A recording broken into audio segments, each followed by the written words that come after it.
move into meditation time. So you may want to set things aside and close your eyes. Adjust so you're in a comfortable position. And take a few relaxing breaths. Breathe in deep. Exhale long. Moving your attention ever inward and relaxing with every breath. This is the time to let go of worry and concern, let go of planning and busyness, and enter a quiet place. Just you and the infinite love of your Creator. You are held safely in the sanctuary of this sacred space, in the sanctuary of your own heart. I'm going to switch to using I statements, so please listen to these words as if they are your own inner voice speaking. I'm relaxed and quiet. I imagine myself in a beautiful natural setting, in a forest or by the ocean or in my own backyard. I can see it in my mind's eye. I hear the sounds, smell the air. I'm filled with a sense of peace. When I think about the beauty of creation, I am in awe of the world around me. I experience a sense of expansion when I witness a magenta sunrise. I laugh as I watch squirrels playing and chasing each other. I feel connected to all of life when I'm on a walk outside. I experience an outpouring of love and wonder when I lean down and listen to a small child. I smile at the beauty of new fallen snow. Everywhere I look, if I really look, there's beauty. Everywhere I look, if I take time to be present, there's beauty and wonder. I'm in awe of the people and this world around me. I am whole and healthy. Right now, in this moment, the ageless wisdom of my mind, body, spirit is repairing and creating new cells to improve my health and well-being. My brain is pruning away the rutted pathways of old, unneeded habits, thoughts that I don't need anymore. My brain is structuring new pathways, the types of thoughts I choose to hold. So right in this moment, I'm healing into a new version of myself.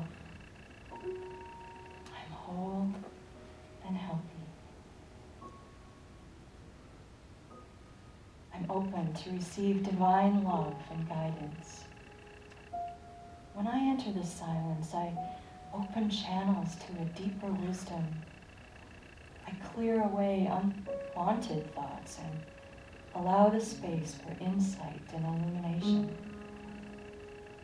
I am open to divine love and guidance. So now, as I enter a few moments in complete silence, I take these thoughts with me, these affirmations. I am in awe of the world around me. I am whole and healthy. I am open to receive divine love and guidance in this silence.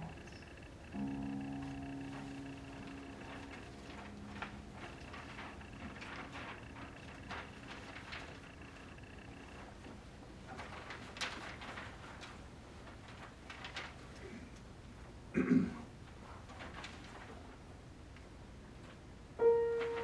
hearts are filled with gratitude and thanksgiving for this special time. And may the peace and wisdom you found in this meditation continue to enrich you throughout your day. And so it is.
Love that song. Wasn't that beautiful?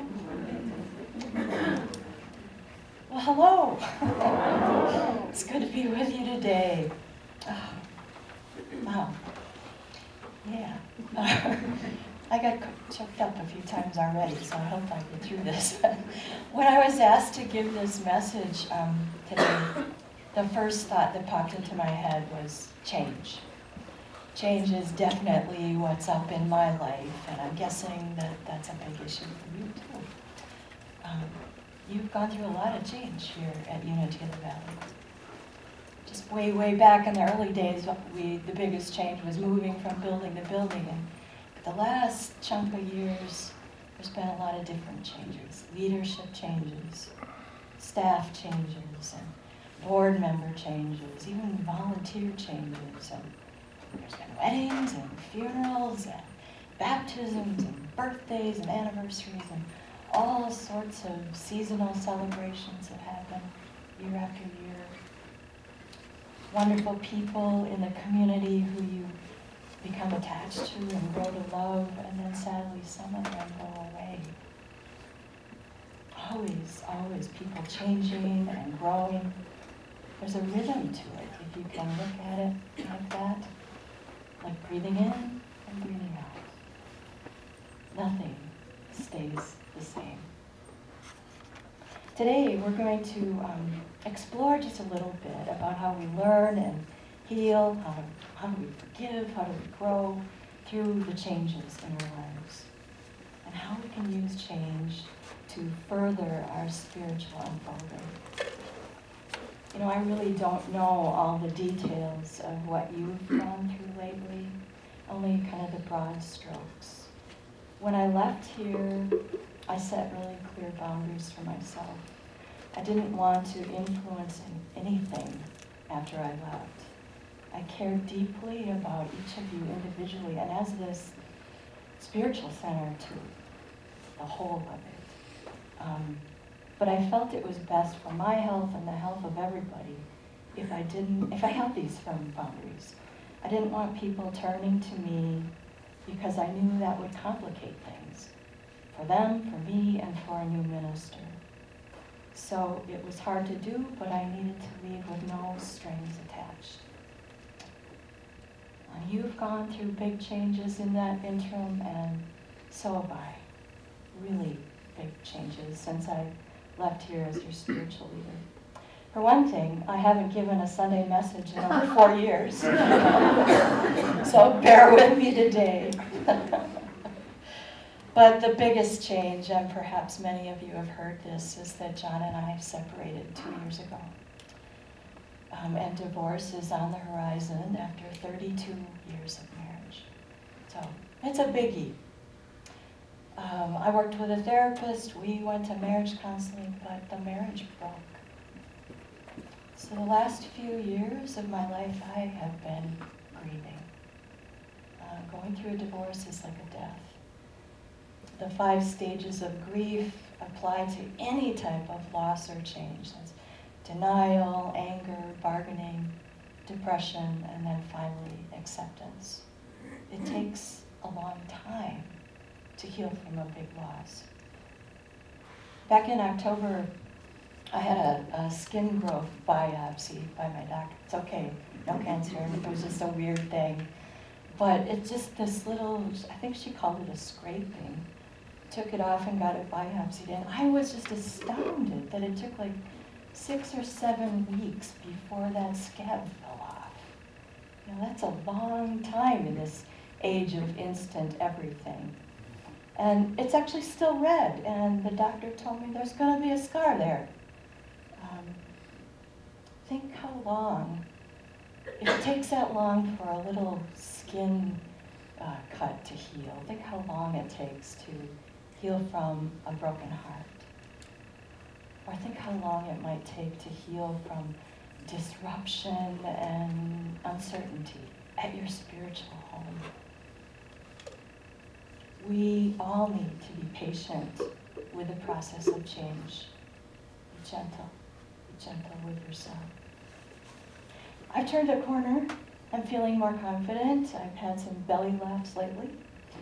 I'm feeling joy again, which I was wondering if I ever would again, but I am. And that feels great. But I had to cry buckets of tears and scream out my anger and grieve my broken dreams and feel all those sad feelings and those lonely feelings just to get back to where I am today. Healing takes time, grief takes time, and processing change takes time. Some of the things I've been doing have been really quite helpful, and I'm going to share them with you today. They're not instantaneous fixes, but they're ways of taking care of ourselves and steps toward healing. And you probably know all these things, but repetition is good.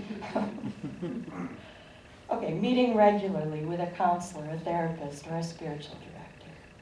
Keeping a personal journal, that was a lifeline for me to get out my thoughts and my emotions. Keeping a gratitude journal, because that's important too, to keep seeing the good and the positive things in your life, so you don't lose hope.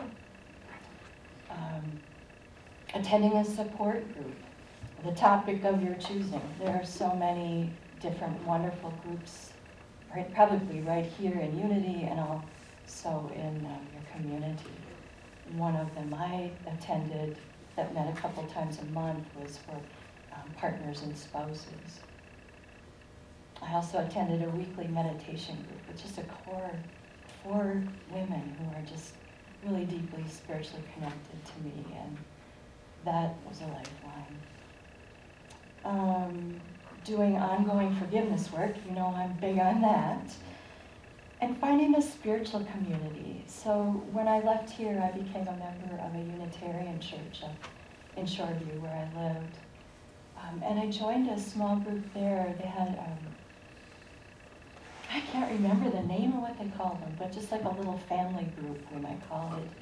And we read a book together, and we met once a month, just reading and discussing one chapter each time. And every month, the leadership of the group rotated, so everyone got a turn to do that.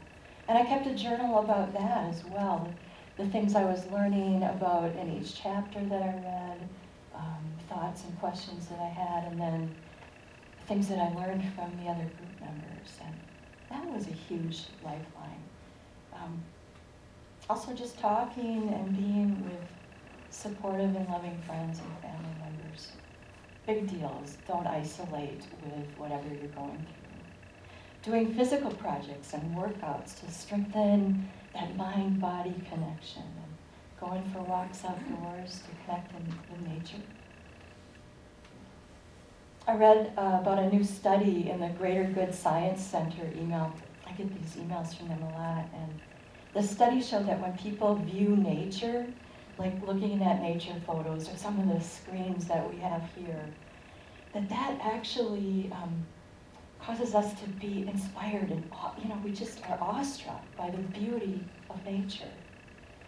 And when we have more and more of these awe-type experiences, we actually feel more a part of the world and less troubled by our problems and less troubled by the things that stress us out. So the more we feel awe, the happier and healthier we'll be. So I kind of incorporated that in the meditation this morning. Did that work? Good. So I had a few things. I knew I was going to do that. This feels like it's my hair, but it's the speaker. This morning, my table faces out my eastern window, and I have a great view of the sunrise every morning, so I love that. And this morning I was drinking my coffee, and 5 deer ran along the ridge of woods, so I had my awe moment. Maybe there'll be more. Last week, another friend was telling me about someone who went to the Mayo Clinic for one of those comprehensive health assessments. Those tests, I don't know if you've heard of them, they include like eye and ear exams, massive blood work, and checks for heart disease and cancer and all the chronic conditions. And really thorough, really expensive. She said the doctor told her friend that the #1 indicator of a long and healthy life wasn't the result of any one of those tests. It was whether or not he had a supportive community of people in his life, whether he felt connected to other human beings. So community and connection are essential to our well-being. And when our deep relationships change, well, it feels devastating. It really rocks your world. And I'm a big believer in it's super important to feel your feelings. Not hide from them, not stuff them, not delay them. It's important to give your feelings a voice, a time and a space to come out safely. Have you heard of Brene Brown? Maybe seen her TED Talk. She's a social worker and an academic researcher from Texas who writes about vulnerability and courage. I heard part of a radio interview with her the other day, and she said that healthy human beings should have a fluent emotional language of 30 emotions. Can you name 30 emotions? Yeah. The thing to remember about feelings is that they're meant to pass through us. They're not meant to stay. It's important to feel them, express them, work through them the best you can, without hurting yourself, without hurting other people. You can do this so that you move on, so you don't become stuck. Stuck emotions turn into deep patterns of unhealthy behaviors, stuck attitudes, and we don't want that, do we?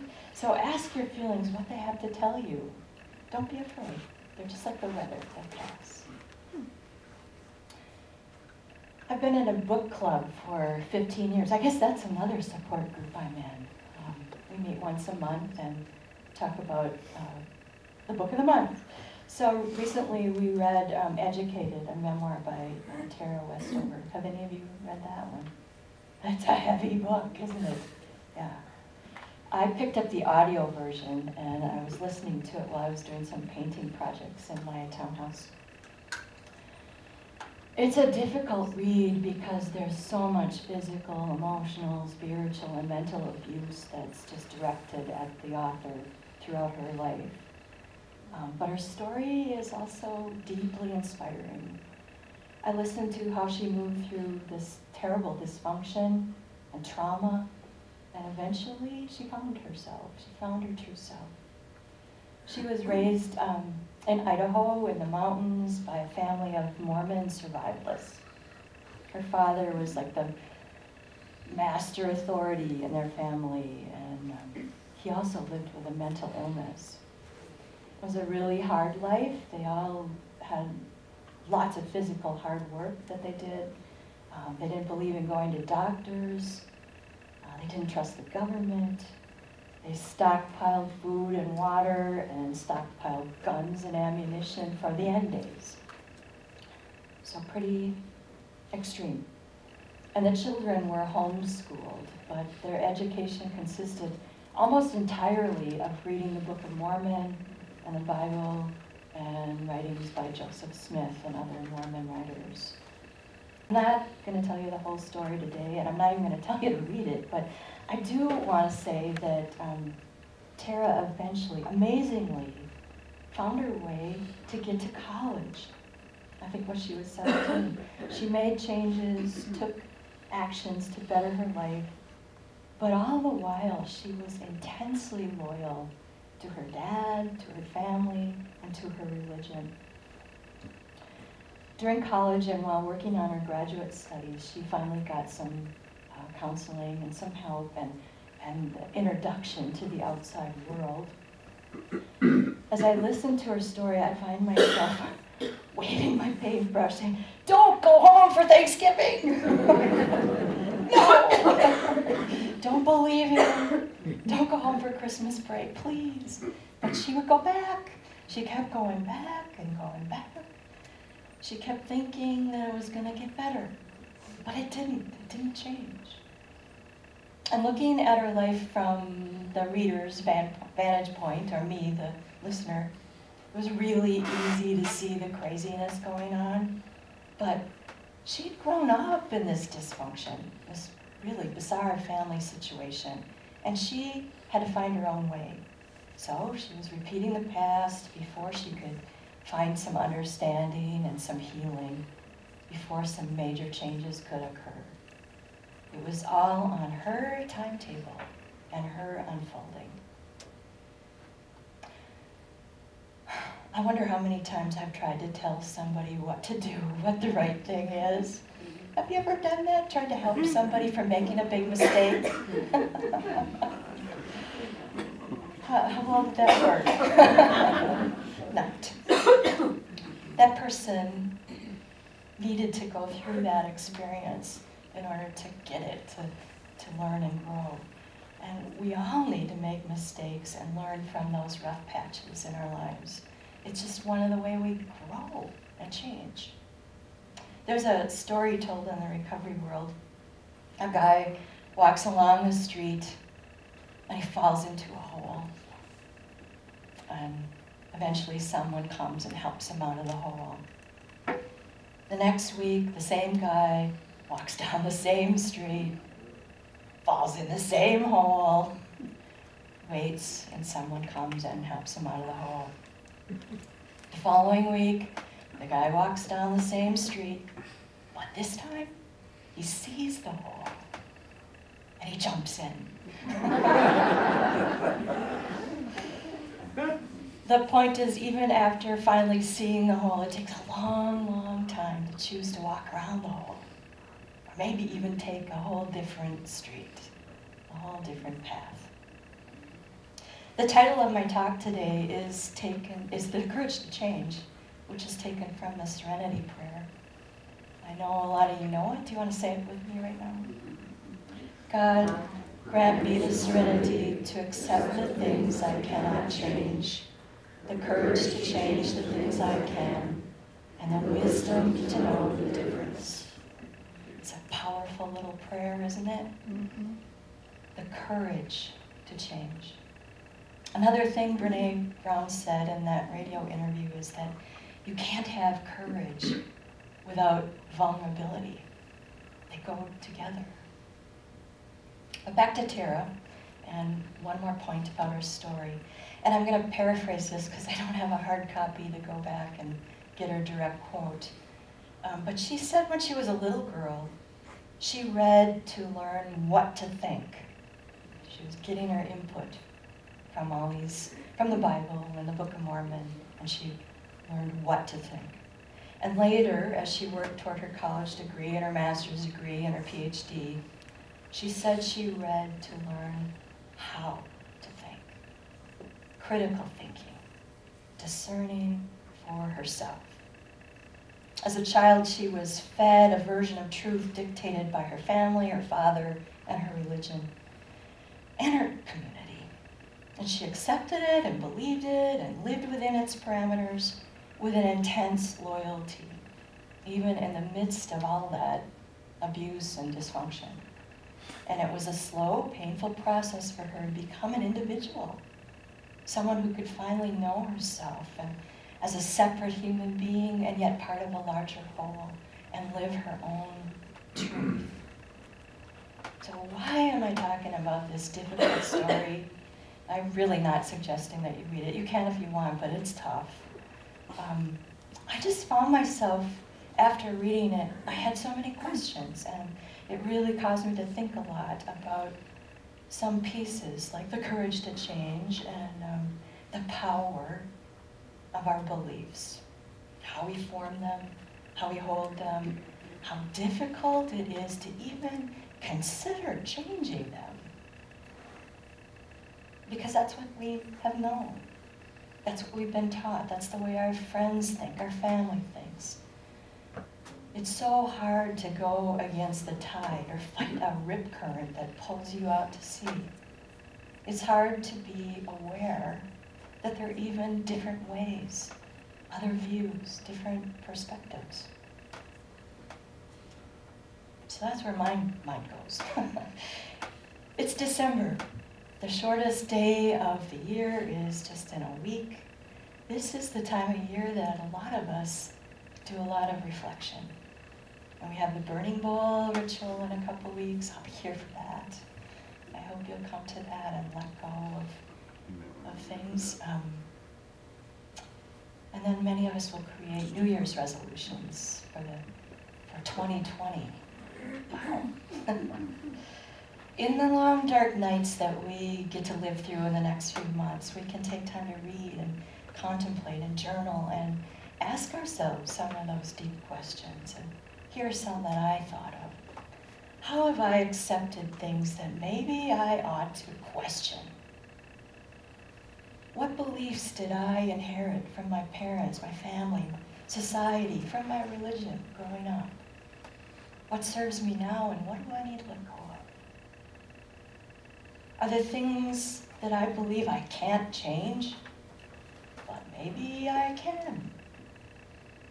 Are there feelings or resentments that I need to get out in order to move on? Can I call upon the wisdom, that divine intelligence within me to show me what's next? What's next in 2020? I want to share a poem with you, and I'm getting near the end. It's by James Dillett Freeman, who was a Unity minister and poet laureate. It's called Change. Good title. I've resisted change with all my will, cried out to life, pass by and leave me still. But I have found that it is as I have trudged time's track, that all my wishing will not hold life back. All the finite things must go their finite way. I cannot bid the merest moment stay. No, so finding that I have no power to change, I've changed myself. And this is strange, but I have found out When I let change come, the very change I was fleeing from is often held the good I had prayed for. And I was not the less for change, but more. Once I accepted life and was not loath to change, I found change was the seed of growth. We don't need to be perfect. We learn by making our mistakes. Other people don't need to be perfect either. Nobody can do everything exactly right. Sometimes good enough is good enough. You don't have to hold on tight and try to keep things the same. Sometimes change is the very best thing that can happen to us. So let's be grateful for the good in our lives and keep looking for that good. Keep looking for those awe-inspiring sights and visions that are around us all the time. All change are new beginnings. And new beginnings are a chance to be creative, a chance to move forward on our spiritual journey. So I want to close today with a few affirmations, and I'm going to invite you to say them with me. And the first one is an affirmation from Brene Brown. Today I choose courage over comfort. Can you say that with me? Today I choose courage over comfort. I am open and receptive to change. I am open and receptive to change. I am grateful. I am grateful. Thank you so much for letting me be here with you today, and I love you all. So it is.